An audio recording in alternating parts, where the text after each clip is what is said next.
Hey guys, this is a little bit of what are you gonna see tomorrow at the event of AWS. So let's take a bit. Hey, please deploy a Visual Studio Code Server instance on namespace code server.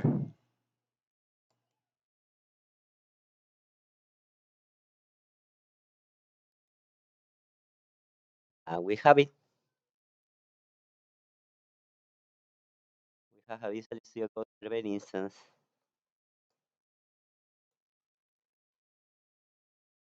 We have even a terminal. We have extensions. We have everything that we need. We can even have Python. Oh no, not Python. But we can install it. I think it's Python 3. So yeah, that's right.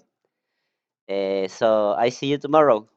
We are gonna check how artificial intelligence powers up our development workflow into an integrated development platform powered by ChatGPT.